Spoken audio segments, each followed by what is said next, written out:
നമസ്കാരം. നല്ല സോഫ്റ്റായ അപ്പം ഉണ്ടാക്കിയാലോ? അതിനുവേണ്ടി ഈ ഒരു ഇൻഗ്രീഡിയൻസ് കൂടി ചേർത്താൽ മാത്രം മതി. അതിനുവേണ്ടി ഒരു നാഴിപ്പച്ചരിയും ഒരു സ്പൂൺ ഉഴുന്നുകൂടി ചേർത്ത് 6 മണിക്കൂർ കുതിർക്കാൻ വയ്ക്കുക.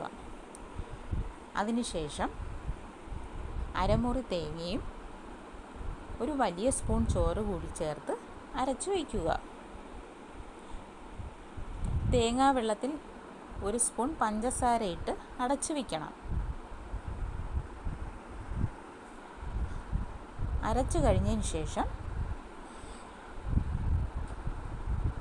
തേങ്ങാ വെള്ളത്തിൻ്റെ പകുതിയും സോഡാപ്പൊടിയും ചേർത്ത് അടച്ചു വയ്ക്കണം. അപ്പം ഉണ്ടാക്കുന്ന സമയം തേങ്ങാ വെള്ളത്തിൻ്റെ പകുതിയും ഉപ്പും ചേർത്ത് അപ്പം ഉണ്ടാക്കുക. നല്ല സോഫ്റ്റായ അപ്പം ഉണ്ടാക്കിയെടുക്കാം.